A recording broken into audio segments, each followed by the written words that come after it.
اللہ اکبر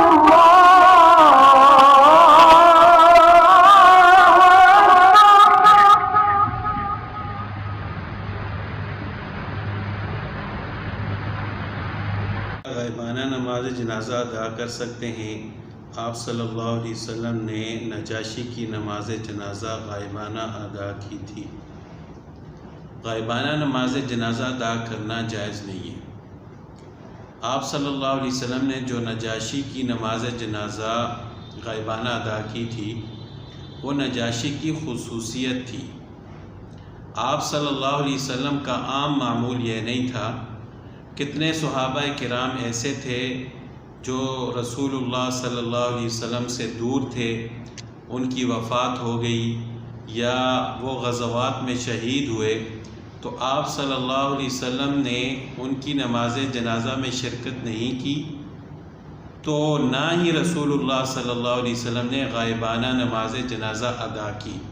حالانکہ آپ صلی اللہ علیہ وسلم کی نماز جنازہ ادا کرنا زیادہ اہمیت کی حامل تھی کہ اگر پہلے ہو بھی گئی تھی تو دوبارہ رسول اللہ صلی اللہ علیہ وسلم ان کی نماز جنازہ غائبانہ ادا کر سکتے تھے، لیکن رسول اللہ صلی اللہ علیہ وسلم نے ادا نہیں کی۔ تو اس سے یہ ثابت ہوتا ہے کہ ادا نہیں کرنی چاہیے۔ آپ صلی اللہ علیہ وسلم کا عام معمول یہی تھا۔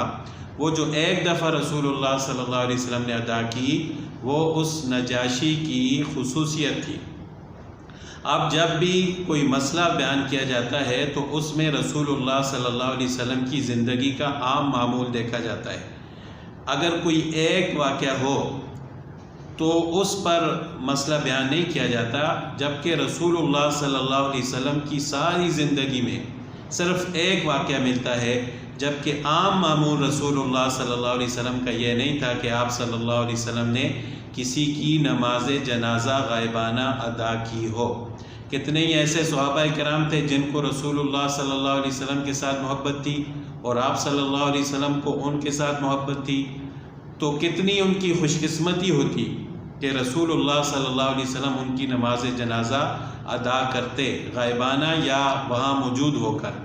لیکن اگر رسول اللہ صلی اللہ علیہ وسلم نے شرکت نہیں بھی کی تو اس کے بعد رسول اللہ صلی اللہ علیہ وسلم نے غائبانہ بھی نماز جنازہ ادا نہیں کی۔